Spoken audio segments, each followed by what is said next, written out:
as I'm walking my dog, I see these two guys that they were just kind of like moving around weirdly, you know, they seemed kind of manic and their clothes were tattered. So I knew that they were probably homeless. And I also knew that they're probably on something just based on like the twitchy way they were acting.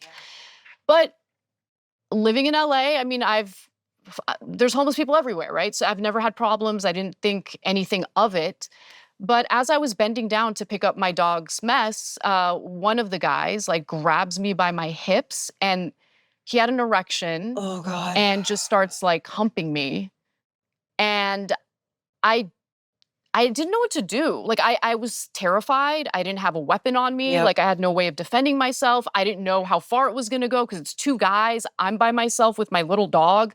It was one of the most terrifying things ever because I'm pretty good at defending myself. In that moment, I just knew there was no option. No way. Yeah. Yeah.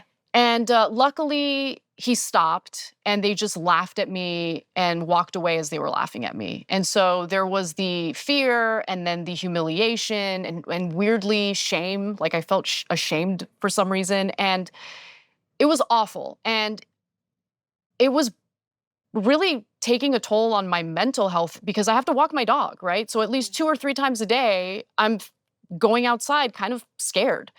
And so I opened up about this on the show, not really thinking much of it. And before I knew it, I'm starting to get these messages and it's like really, really harsh stuff. And it's about how you are painting a picture of the homeless community. You know, how could you be like this? You know, these are your unhoused neighbors and they need help. A few people accused me of being racist when I had never disclosed the race of the individuals who did this to me. And in fact, they were white. And so like when they started accusing me of being racist, I'm like, wait a minute. Why are you assuming that the people who did this? Of course. Yeah, like, I think you might have a problem here. Exactly. Yeah, and that woke me up. That woke me up because I'm like, oh my God. They eat their own, mama. Some of the people. They eat their own on the extreme left. Some of the people that I've associated myself because I thought these are the good people. Yep. These are the ones who don't treat others differently based on their skin colors.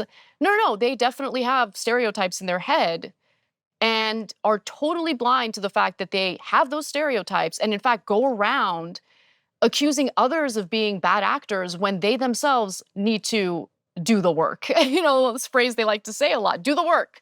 Do the work and ask yourself, why did you have that stereotype in your head? Oh my gosh, did you see, you said you watched a little bit of the interview I did with Matt. Did you see the video where the guy's going around saying our voter ID laws racist? And all the white people say, yes, they are. And when they're asked why, they're like, well, you know, they'd have to know how to use a computer. Well, they'd have to have data plan.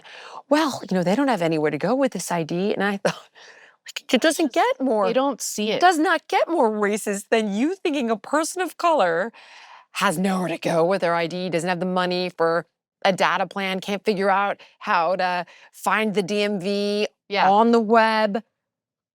And that they're incapable. Yes. They're incapable of doing basic things. I mean, talk about racist. Yeah, it's disgusting. And so, like, I see this now for what it is. And while Keeping it real with Jillian Michaels.